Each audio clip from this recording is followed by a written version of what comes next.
آقا کریم نے صفوں کو سیدھا کرنے کی تلقین کرتے ہوئے کہا کہ مت سمجھنا کہ میں صرف آگے دیکھ رہا ہوں، میں آگے بھی دیکھ رہا ہوں، میں پیچھے بھی دیکھ رہا ہوں، تمہارے رکوعوں کو بھی دیکھ رہا ہوں اور دلوں میں پیدا ہونے والے خشوعوں کو بھی دیکھ رہا ہوں۔ یہ حضور کی نظر کا کمال ہے۔ اور حضرت عبداللہ ابن عباس رضی اللہ تعالیٰ عنہ فرماتے ہیں کان رسول اللہ صلی اللہ علیہ وآلہ وسلم یرا فی اللیل فی الظلمہ کما یرا فی النہار فی الضوء، حضور رات کی تاریکی میں یوں دیکھتے تھے جس طرح دن کے اجالے میں دیکھتے تھے۔ میں نہیں دیکھ سکتا، یہ دیکھو یہ روشنیاں ہیں، یہ لائٹیں لگی ہوئی ہیں اور میں یہاں سے دیکھ رہا ہوں، اگر یہ چراغاں ختم ہو جائے، یہ روشنیاں بجھ جائیں تو وہ دور چیزیں لکھی ہوئی ہیں وہ تو دکھائی نہیں دے گی، یہ کتاب میری جھولی میں بھی ہوگی میں پھر بھی نہیں دیکھ سکوں گا، اس لیے کہ میری آنکھیں نور ہیں، لیکن یہ اتنی دیر تک نہیں دیکھ سکتی جب تک یہ خارج کی روشنی بھی موجود نہ ہو۔ لیکن حضور سراپا نور ہیں، حضور ظلمت میں بھی دیکھتے تھے، روشنی میں بھی دیکھتے تھے۔ چونکہ میری آنکھیں ان روشنیوں کی محتاج ہیں، کائنات کی ساری روشنیاں شمس و قمر بھی میرے حضور کے محتاج ہیں، اس لیے حضور علیہ الصلوۃ والسلام شمس و قمر کی روشنی کے محتاج نہیں تھے۔ حضور کی مبارک آنکھیں جو ہیں وہ اندھیرے میں بھی دیکھتی تھیں اور حضور کی آنکھیں روشنی میں بھی دیکھتی تھیں۔ آقا کریم علیہ السلام نے ایک موقع پہ ارشاد فرمایا وَإِنَّ مَوْعَدَكُمُ الْحَوْض وَإِنِّي لَأَنظُرُ إِلَيْهِ مِن مَقَامِي هَٰذَا، بخاری مسلم باقی کتب حدیث میں موجود ہے۔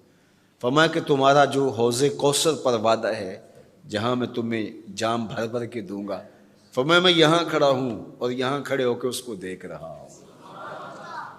حضور یہاں کھڑے ہیں اور وہاں دیکھ رہے ہیں۔ ایک دن حضور صلاۃ الاستسقاء پڑھا رہے تھے، جب بارش نہ ہو رہی ہو تو اس کی جو نماز پڑھائی جاتی ہے اللہ کے حضور دعا کرنے کے لیے تو اس کو صلاۃ الاستسقاء کہا جاتا ہے۔ ام المومنین سیدہ عائشہ رضی اللہ تعالیٰ عنہ سے مروی ہے۔ تو نماز پڑھاتے پڑھاتے حضور نے ہاتھ آگے کیا پھر پیچھے کھینچ لیا، تو عمومی طور پہ ایسا نہیں ہوتا۔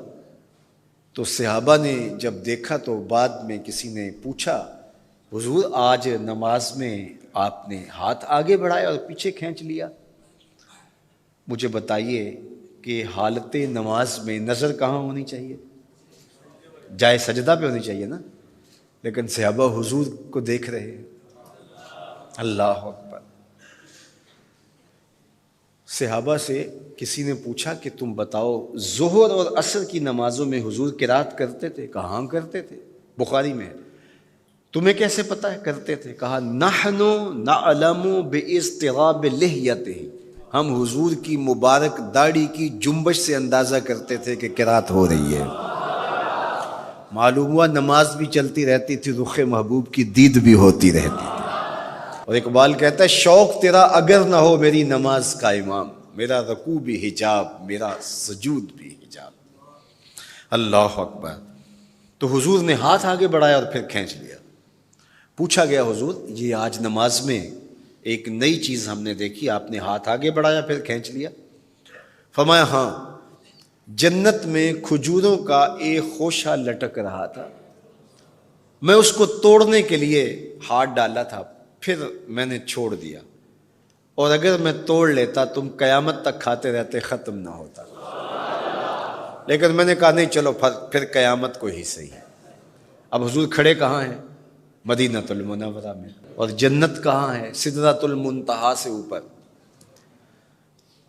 سر پٹ گھوڑا دوڑے اور تیز رفتار گھوڑا، تازی گھوڑا، 500 سال دوڑنے کے بعد پہلے آسمان تک پہنچے، پھر اتنی موٹائی آسمان میں، پھر دوسرا آسمان، پھر تیسرا آسمان، درمیان میں پھر خلائیں بھی، پھر وہاں سے 7 آسمانوں کے بعد کہیں سدرۃ المنتہا، اور قرآن بتاتا ہے کہ جنت بھی سدرۃ المنتہا کے پاس ہے، پھر آگے جنت، اور جنت کے جو درخت ہیں وہ 70,000 سال کی اونچائی پر ہیں، وہاں لٹکتی ہوئی کھجوروں کے خوشے، اور حضور علیہ السلام نے یہاں کھڑے ہو کے ہاتھ بڑھایا اور وہاں حضور کا ہاتھ پہنچ گیا۔ یہ ہاتھ کے پہنچنے کی منتہا نہیں ہے، ضرورت یہاں تک کی تھی لہٰذا یہاں تک پہنچا، اگر ضرورت اس سے آگے کی ہوتی تو آگے بھی پہنچ جاتا. تو حضور کا ہاتھ یہاں سے یہاں تک پہنچا. یہ حدیث پاک میں نا، میں اور آپ ہاتھ اٹھائیں تو ہمارا ہاتھ کہاں تک پہنچتا ہے؟ 5 فٹ قد ہے تو 3 فٹ اوپر ہاتھ پہنچ جائے گا، تو ہمارا ہاتھ 8 فٹ تک پہنچے گا، زمین سے 8 فٹ تک. چلو کسی کا 9 فٹ تک پہنچے گا، کوئی چھلانگ لگا کے اچھل کے اوپر لے جائے گا تو 10 فٹ تک پہنچ جائے گا.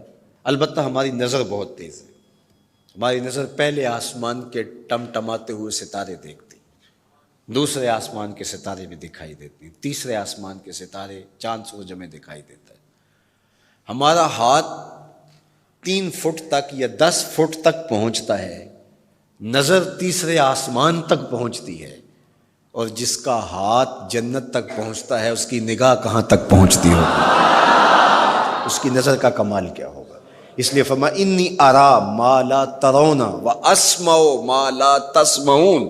جو میں دیکھتا ہوں وہ تم نہیں دیکھتے، جو میں سنتا ہوں وہ تم نہیں سنتے.